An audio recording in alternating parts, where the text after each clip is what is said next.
got it. It, What it else you is. got, man? I like this. You got my juices flowing, man. Man, there's so much we can talk about, but this is a good one. Pay coaches. Pay coaches in the select world. Stop sitting on the bucket the whole game. You're getting paid. Stop sitting on the bucket. Every day when I walk out of my house on game day, the first thing I tell myself, I mean, obviously, I thank the Lord for giving me another day of life. I tell once I walk out of my door, I ask him to, keep me safe. Let me get to the game safe and come back home safe. Right. And the next thing I ask right after that is like, allow me to continue to do my job the way I do. Give my 100% because I'm not gonna let anybody out coach me out there. Mm-hmm. No, that's always my mindset. Nobody's gonna out coach me out there. And man, you watching all these coaches sitting on their buckets the whole time. Game gets out of they feel like the game gets out of their hands. Game 5-1. Man, there's still a lot of ball game left. Go win that game. Giving up already, sitting on the bucket over here, just throwing signs, whatever. That's why I keep. That's when I keep pressing on the button, dude. Like, yeah, man. I mean, you're gonna get sloppy. You're gonna tip signs. I'm gonna tip signs to my players. Like you showing me everything. You know what I mean? So like, I'm gonna take advantage of that. You know, uh, there's been times, and I promise you, man, this. I always do it the right way. But there's been times that some people might think I'm coaching too hard. Not that I'm cussing, because I'm not doing that.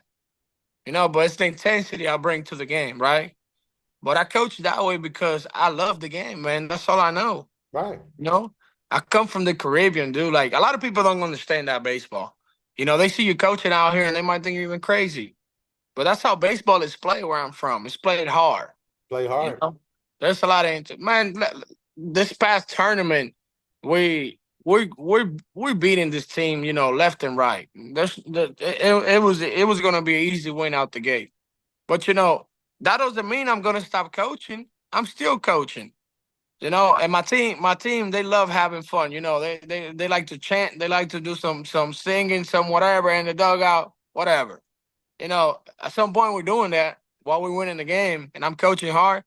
And there's some grandpa, some dad, I don't know, from the other team, straight up yelling from the stands to my players, saying that they can't do that. They can't be singing, they can't be yelling. I'm like, what do you mean? It's baseball. They're having fun. Like I'm interacting with this dad from who's in the stands. Like my guys are having fun. That's the difference. What are they doing wrong? Now you can't talk to them. You're a fan. Right. You can't go and try to approach those kids because they're kids. If you do Right. that, you have an issue with me. Right. So I need you to stop doing that. Yeah. Dude wouldn't understand that, man. Yeah. Like some people don't understand that that's how baseball is supposed to be played. Have fun. You know what I'm saying? Get loud out there. It makes the game better. Yeah. Like we're not at a funeral where we have to be quiet while playing the game, right? I definitely don't want my team to do that. Why? Because that's the baseball I grew up playing. And I love the game so much that I can't go 50%. I'm going 1-on-1 every time. Yeah. That's that's the way it is. I mean, and when you do something that you did probably the first time, and I remember my dad, my first triple that I ever got, he turned around and I got my triple, and the guy made the last out, and I walked in the dugout, and my dad was on the other side of the fence. Papa, you did it, triple out. Okay, Dad. Yeah. Now I put on my catcher's equipment. I went to and did my job. I turned around and I said, Dad, I got to catch. I ain't got time to talk to you right now. I gotta get my stuff on and I gotta get in there. And then at the end, he's like, well, you were serious. I was like, because I was right. I said, now, can I get a hot dog and a mata? Now I'm gonna have fun. I got me a triple. I say we won the game. Yeah, I got a triple. All right, cool. But in the meanwhile, I'm doing my job. I got my job to do, and that's something that Hey, coaches out there, man, if you're coaching, you put yourself in that position. You managing or whatever. You volunteered, whatever. But you got to, yeah, you got to put the job in. You got to put the work in. You can't just sit on that bucket all day. And I've seen them too as an umpire. They sit on the bucket, or they want to come and blame you for something, or sometimes they just don't even know the rule. I threw a guy out because the kid bunted with 2 strikes and the ball went foul. He told me I was screwing the team and I called him out. And then I turn around and say, what are you talking about? It's an out. He goes, oh, what rule we're making up now? What do you mean what rule? That's the rule. And I was like, wait a minute, you being serious? He goes, you damn right. Oh, you're done. I threw him out the, and then I go to the other side. And what's his problem? I said, well, the kid bunted with 2 strikes and the ball went foul. He goes, yeah, he's out. I said, I know that. You know that. He don't know that. That's why I threw him out the game. I said, you go talk to him. And he was like, what? Is he serious? Just basic baseball, just Yeah. I'm like, I don't know. But I first I thought he was just being funny, but I saw he got serious. I was like, oh, wait a minute. Oh, you being serious? You damn right. Oh, bye. Now you done. I thought you was joking at first. I said, okay. All right. So what else we got? What else? We got another. Well, you mentioned umpires, so that's where I'm going now. Uh-oh. Uh-oh, here it is now. Hold on. Let me put on my bulletproof vest here. Let me put on my bulletproof. No, because this is gonna make sense to you, and I know All right. you're gonna be on the same page with me. Okay, all right. Man, I appreciate every umpire that's out there, doing what they do. Definitely, it's hard. You got so many people sitting in the stands going against you. I mean, everybody's always going against you. Everybody. It's not an easy job. You don't make a whole lot of money for it, but that doesn't mean you get to take your job for granted, man. Obviously, you know, umpires spend the whole day out there calling 6, 7, 8 games, whatever that might be. That's a long day of work, right? On day, yeah. But man, one thing I can stand, and it usually happens around this time of the year. We're in football season, right? Man, this time of the year, every year I keep catching umpires doing that, and that is especially the one on the field. It's usually the on the field, not the one behind the plate. Man, these umpires are out here with their freaking phone on football game, and they're over here with the phone on the side down here, just checking the football game in the middle of a play, or they go and put on the headphones and they're listening to a whole football game, and I mean, that's disrespectful, man. Like I respect everything you do, but right there, you're already failing at your job, right? I'm catching guys missing balks, missing plays because on Sunday they got football going on, right? How are you playing a championship game? And, you're one of the umpires in the championship game, and you're not locked in on that. That's the last game of the day, anyways. Finish the day, right? Like stop doing the football deal. Stop getting on your fantasy football. Stop turning on the football game. Stop putting on headphones and listening to a football game because there's no way you're gonna do your job the right way. And it's not me complaining. It's what I'm seeing, dude, and it's becoming normal. It's becoming normal. Like I got respect for umpires, man. Usually, when they do something wrong, I try to talk to them, whatever. I call games before. It's literally my first job in the United States. My freshman year in college, I was hurt, so I couldn't play. So I got certified in Oklahoma, and I was calling games in high school baseball in Oklahoma. So I learned all these rules, right? Because I had to get certified. At least over there, they made me do that. So like I understand it, right? But when I'm watching you, slacking at your job and doing things you're not supposed to be doing, that's definitely a problem to me. I And I got no defense for that one, guys. If you guys umpires, you hear what he's saying, I would be highly disappointed if I was to see an umpire doing some stuff like that. I see umpires slacking, not moving. They have their mask on. They got to play at second base. Still, the ball is hit, and they're standing behind the catcher with the mask on. It hurts. It hurts me. Move. Just take off your mask and move. You know what? I've had plays where, yeah, maybe I didn't get the best angle, but you know what? The coach turned around and said, listen, that call at second base, I think you blew it. But you know what? He goes, you came out behind that plate. You took off your mask and you was at least in the infield. That's the most I could ask. I can't ask for any more. And I was like, wow. He said, that's why I didn't come out and argue with you because you hustle.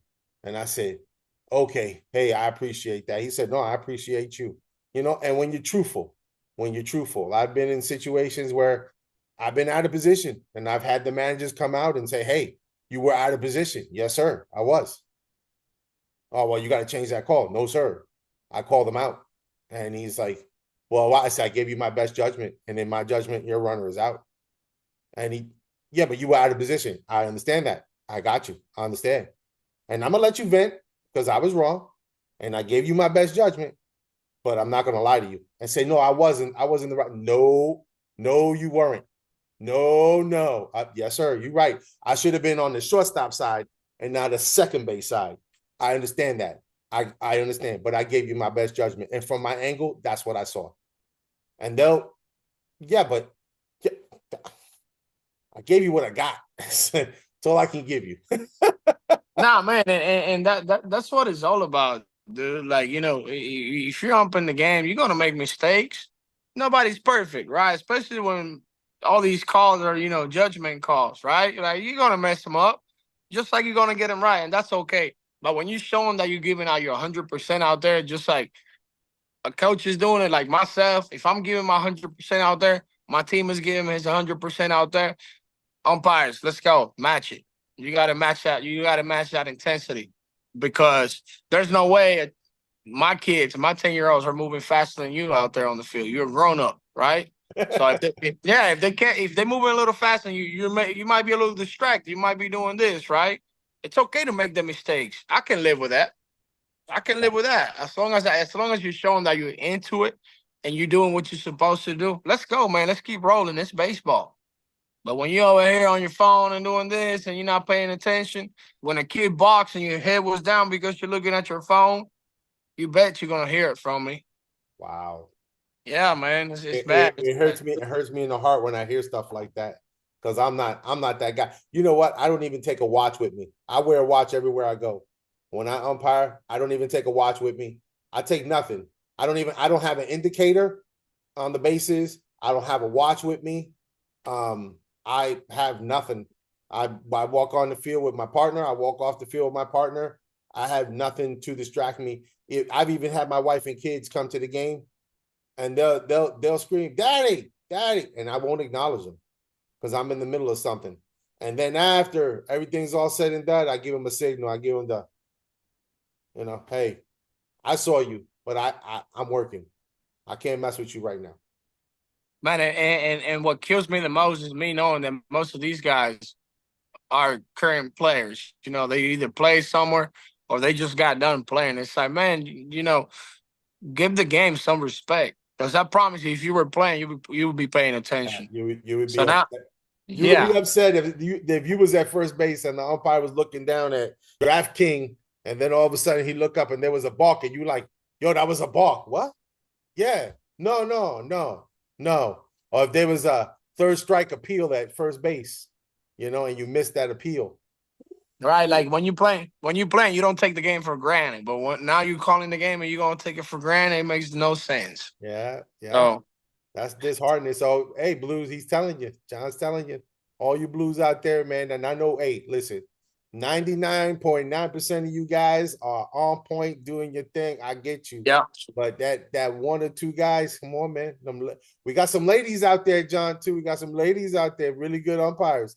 All right. Yeah, we got some really good. The first female Puerto Rican umpire for the Little League World Series and the yeah, Softball yeah. Series last year. Yeah, Tisha. She's Hell, she's a friend of mine. So heck there's of a job. there's some ladies out there, and then she's don't I tell you, the ladies play and they umpire just like they play. They tough cookies, man. Well, I tell you why though, and I see it in softball girls when I'm training them, man. They're gonna try harder than men. Oh They're yeah. gonna go harder than men. You know why? Because to me, female athletes or umpires, they always feel like they got something to prove.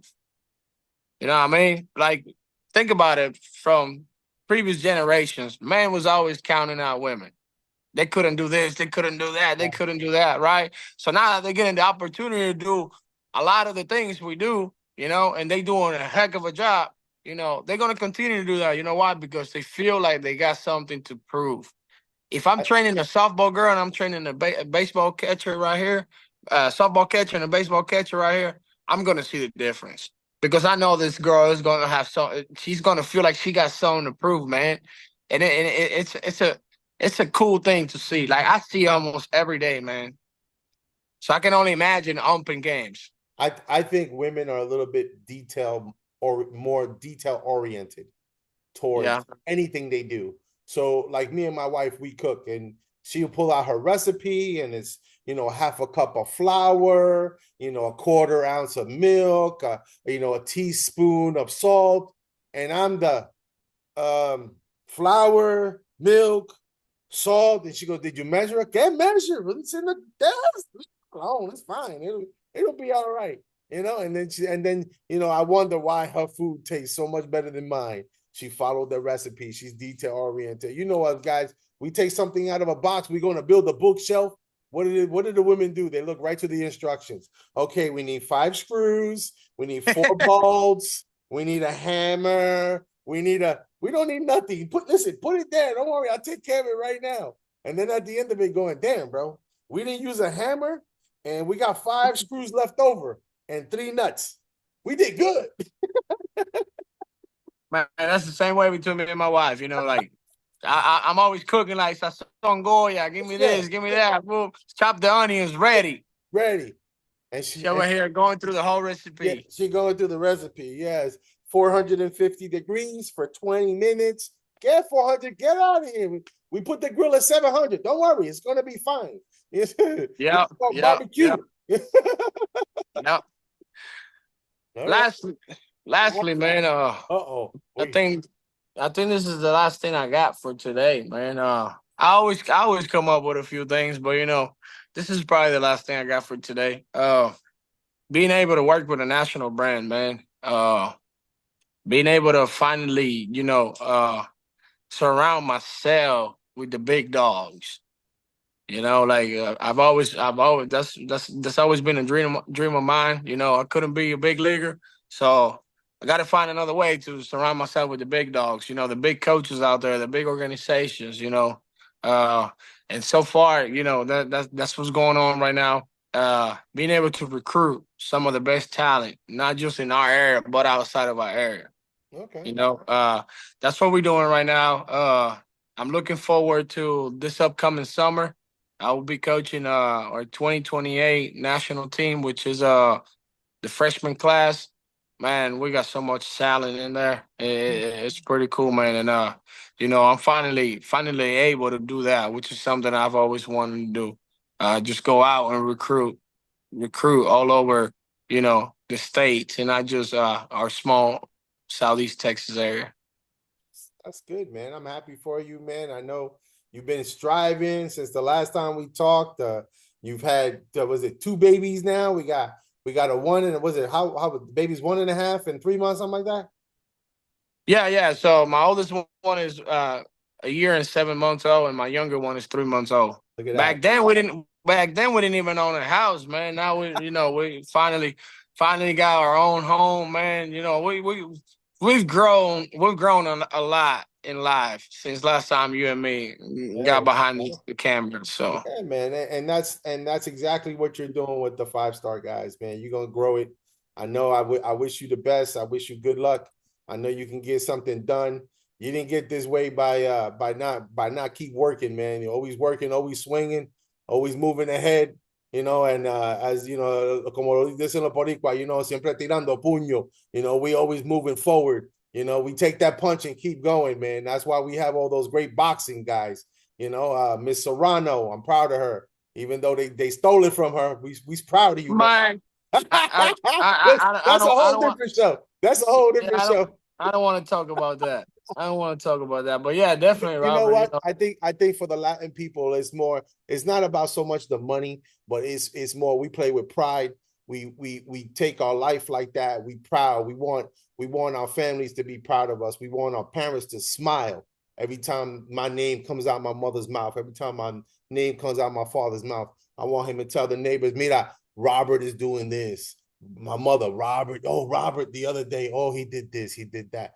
And that's something that you can instill in some of these kids that, hey, when your mom and dad say your name, hey, my son struck out 4 times in 1 game.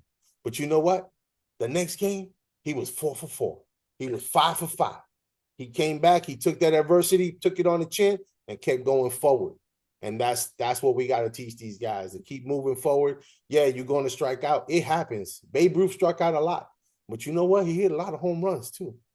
So you got to be able to turn around and take that punch and keep rolling forward, man. That's great, man. I wish you luck. You're with the big dogs now, 5-star.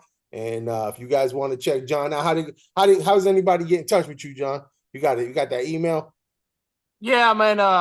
I go more through my social media just Okay. because that's what we're using in today's world. My Instagram, is my name, John Santos, or you can find it by the username is J Santos E16.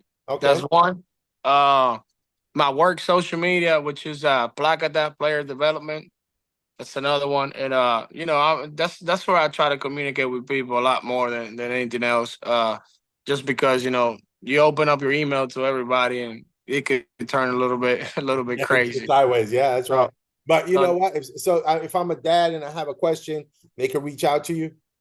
yeah, they can reach out to me. I mean, I don't mind handing out my phone number. My phone number is 347-892-1773.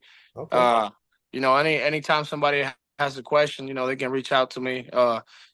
Either from showcase, trying to get a scholarship to get to school, what's the right way to do it, especially the kids in the Caribbean, trying to make it over. I was one of those kids. I've helped so many of those kids, get out of the country and go to school and, do pretty well. So that, the select world, what to look in when it comes to, joining the team, things like that, man. I like to talk, I like to talk with people. I like to socialize. I like to put people in the right path when it comes to the game of baseball. So, any type of questions, man, I'm more than welcome to, respond. Absolutely, absolutely. I tell a lot of these parents when they come and they, talk to me, hey Rob, what do you think? Blah, blah. I'm like, listen, if he gets a chance at a scholarship, go for it. Go for it. Take the scholarship, take that education. But remember, you're a student athlete, you're a student first, and then you're an athlete. I was like, so that education can get you a long way. Baseball can get you a long way if you can get there, because it is a Yeah. hard path. It's a hard path, and people don't think the work you got to put in for it. Sometimes it's luck. Sometimes you get lucky. Sometimes you get a lucky Yeah. here and there. Somebody gets in there and helps you out, and boom, you get lucky. But it's that work ethic. It's that kid that's in the backyard that's hitting 300 baseballs every day after dinner. It's that kid in the garage that's grunting and he's hitting 50 shots, and then he does homework and stuff like that. So I mean, talent will only get you so far. Work ethic, and be a good person, man. At the end of the day, be a good person, man. As far as my umpires out there, guys, man, we got to get on point. We got to get on point. Got to do it, all right, and get that hustle, and you'll get a lot more respect. You'll get a lot more respect, even if you blow the Absolutely. call. Even if you blow the call, they can turn around and be like, "Hey, man, you came from home plate. It was a steal. The catcher threw the ball, and by the time the ball got there, you was 2 feet away from the play, and you messed up the call. But damn, man, you was hustling, bro. I can't even argue with you. Go ahead. Yeah. Yeah. I've Can't. I've been in that situation, man. I've been in that situation. Absolutely. Anything else you want to let it go, man? That's it. Man, Good for I the think day? that's it for today. I think we covered quite a few topics, didn't we? All right, yeah, we got a few. So listen, if you guys want to get in touch with John, he gave you his information. This is amazing. I like it. I like a little decompression. We gotta let it get out there. And if you got offended by this, don't get offended, man. We just talking. We just chopping it up, man. And this is nobody's gonna get offended. No big deal. Umpires, we love you guys. And the reason, like my father used to tell me all the time. He said, if I didn't like you, or I didn't want to talk to you. But we out here, we're talking, we're sharing with you guys, you moms, you dads, you grandparents, you umpires, ladies, gentlemen, boys, girls. Take advice and take it with a grain of salt. All right. Yeah. All right, John. Well, thanks for being on. I appreciate it. All right. Thank you for having me, man. I All really right. appreciate it. All right. All right, everybody. As we say here on Who's On First, keep swinging. If you like the show, please do me a favor. Subscribe. Right. You see it? It's right there. Subscribe, share, like, and don't forget, put that bell on. It'll ding you when I put something else on, all right?